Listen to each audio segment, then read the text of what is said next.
Selama berabad-abad lamanya manusia tercatat sudah berkali-kali mengalami peperangan. Dengan berbagai alasan mulai dari alasan yang paling logis hingga alasan yang konyol dan tak masuk akal. Hingga kini pun manusia belum juga berhenti berperang. Bedanya, jika dahulu manusia berperang dengan senjata dan alat-alat militer nan canggih, namun kini manusia lebih cerdik dan licik. Manusia mulai menggunakan perang yang lebih mematikan bernama proxy war. Apa sih proxy war itu?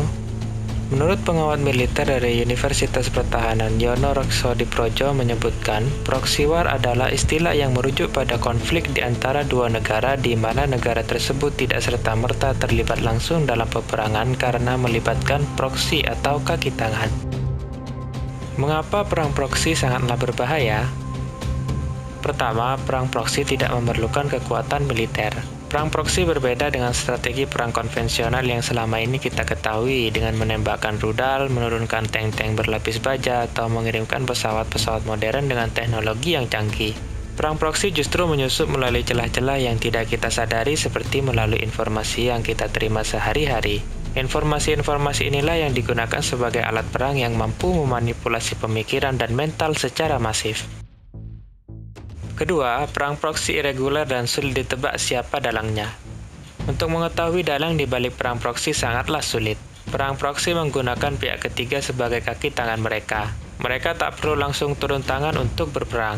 Pihak ketiga ini biasanya menggunakan pemikiran-pemikiran anarkis dan provokatif, informasi pemecah belah bangsa, berita-berita hoaks, budaya-budaya negatif, dan banyak lagi yang lainnya. Ditambah dengan perkembangan teknologi terutama internet dan media sosial, menemukan dalang di balik perang proksi sama saja mencari jarum di tengah tumpukan jerami.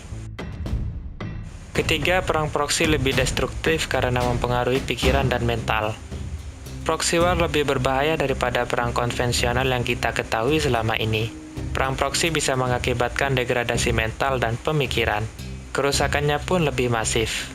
Dengan merusak pemikiran suatu bangsa, maka akan semakin mudah bagi bangsa lain untuk mengintervensi. Kerusakan pemikiran ini bisa meliputi berbagai hal seperti mulai munculnya pemikiran-pemikiran anarkis, provokatif, dan berisikan kebencian yang mana pemikiran-pemikiran tersebut bisa menggiring suatu negara menuju ketidakstabilan dan penuh konflik. Bagaimana melawan proxy war?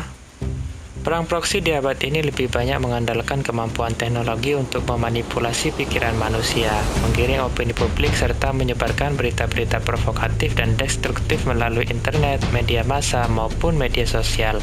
Untuk melawannya, kita harus berhenti menyebarkan berita-berita hoaks dan berita-berita yang berisikan kebencian dan pemecah belah persatuan. Dengan bersikap lebih hati-hati dan kritis terhadap berita-berita yang kita terima, maka kita bisa terlepas dari bahaya perang proksi yang akan mengancam keutuhan bangsa.